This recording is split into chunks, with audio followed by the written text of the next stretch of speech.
सेठ जी की लड़की। एक गांव में एक सेठ बहुत ही ज़्यादा पैसे वाला था।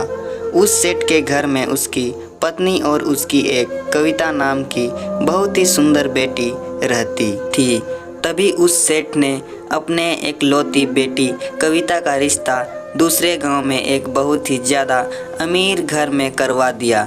लेकिन शायद कविता के भाग्य में सुख बिल्कुल भी नहीं था, क्योंकि उसका पति जुहाड़ी और शराबी था और कुछ ही साल बाद वह बिल्कुल ही गरीब हो गए।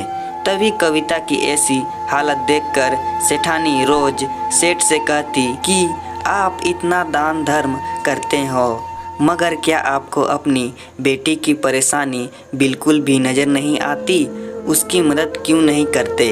तो सेठ ने मुस्कुराते हुए कहा कि भाग्यवान जब अपनी बेटी कविता का भाग्य जागेगा तो खुद ब खुद सब ठीक हो जाएगा और हम कब तक उसकी सहायता करेंगे। एक ना एक दिन तो उनको संभालना ही होगा।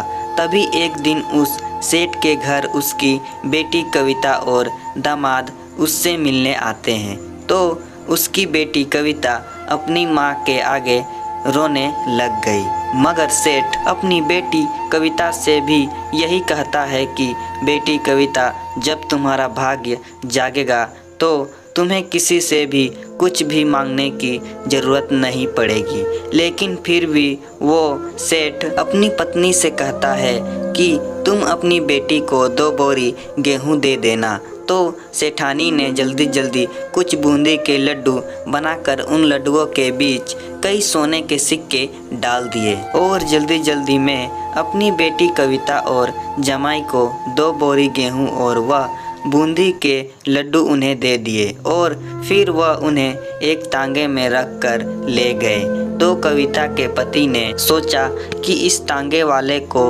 किराया ना देकर सास ने दिए हुए लड्डू दे देंगे और अपना किराया भी बच जाएगा।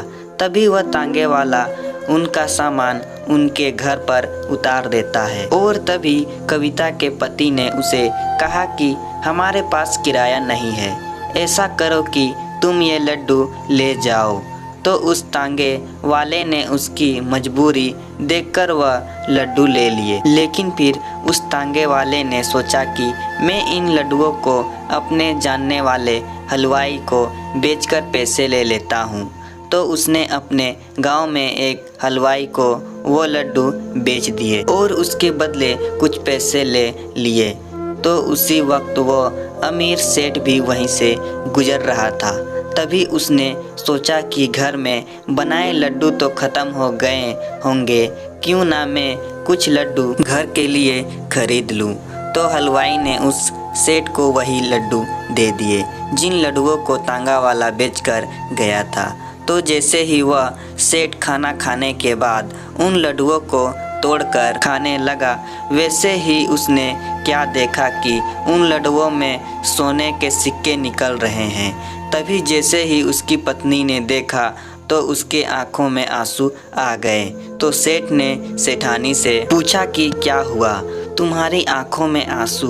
तब सेठानी बोली कि तुमने सही कहा था, अपनी बेटी कविता का तो नसीब ही खराब है।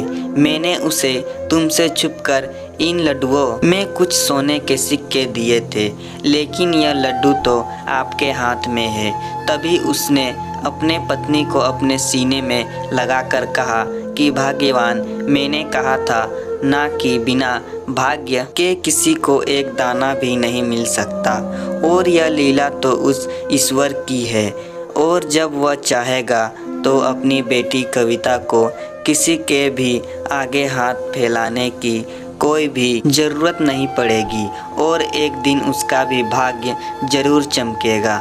तो दोस्तों, वाकई में बिना भाग्य के जीवन में कुछ भी नहीं। लेकिन दोस्तों, हमेशा आप अच्छे कर्म या अच्छे काम करते रहेंगे तो एक दिन भाग्य भी आपके पीछे भागने पर मजबूर हो जाएगा। धन्यवाद। तो दोस्तों, यह कहानी आप लोगों को पसंद आए तो वीडियो को लाइक करें और साथ ही साथ चैनल को सब्सक्राइब भी कर दें।